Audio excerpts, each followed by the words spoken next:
দর্শক, কেন্দ্রীয় শহীদ মিনার এলাকায় আছেন আমাদের সহকর্মী ইয়াসিন রানা। আমরা সরাসরি চলে যাচ্ছি তার কাছে।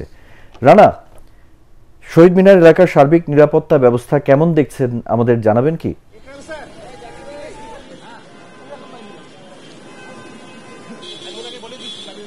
মুবিন, আপনাকে ধন্যবাদ। আপনি জানেন যে 21শে ফেব্রুয়ারি উপলক্ষে রাত 12:01 দেশের রাষ্ট্রপতি মোহাম্মদ শাহাবুদ্দিন এবং অন্তর্বর্তী সরকারের প্রধান উপদেষ্টা ডক্টর মোহাম্মদ ইউনূস ভাষা শহীদদের উদ্দেশ্যে শ্রদ্ধা নিবেদন করবেন কেন্দ্রীয় শহীদ মিনারে। এর উপলক্ষে ঢাকা বিশ্ববিদ্যালয় এলাকা সহ আশেপাশের যে এলাকা নিরাপত্তার চাদরে ইতিমধ্যে ঢেকে ফেলা হয়েছে। সন্ধ্যার পর থেকেই কয়েক স্তরের নিরাপত্তা এখানে জোরদার করা হয়েছে।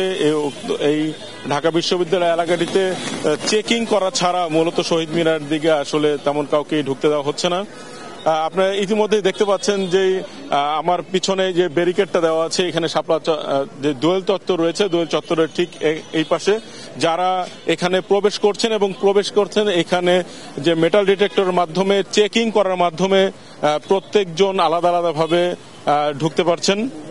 এবং এই গেট দিয়ে মূলত ভিআইপি যারা তারা এদিকে ঢুকছেন। এছাড়া জনসাধারণের জন্য পলাশী হয়ে ওই পাশটা শহীদ মিনারের জন্য যে নির্ধারণ করা হয়েছে।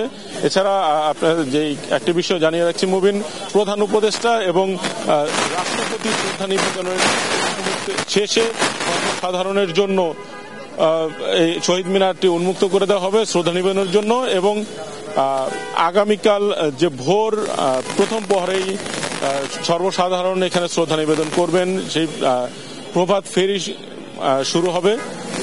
এছাড়া আজকে আমরা যে কয়েকটি বিষয় জানতে পেরেছি, প্রধান উপদেষ্টা শ্রদ্ধা নিবেদনের পর এখানে বিভিন্ন রাজনৈতিক এবং সামাজিক সাংস্কৃতিক সংগঠনগুলো শহীদ মিনারে শ্রদ্ধা নিবেদন করবেন। এছাড়া নিরাপত্তার বিষয়ে আমরা এখানে যারা নিরাপত্তার দায়িত্বে রয়েছেন তাদের সাথে আমরা নিরাপত্তার কোন ধরনের বিঘ্ন না ঘটে সে বিষয়ে তারা সর্বোচ্চ সচেতন রয়েছেন। মুবিন, এই ছিল শহীদ মিনার থেকে সর্বশেষ তথ্য। ধন্যবাদ রানা আপনাকে। দর্শক, কেন্দ্রীয় শহীদ মিনার থেকে নিরাপত্তা ব্যবস্থার খবর জানাচ্ছিলেন আমাদের সহকর্মী ইয়াসিন রানা।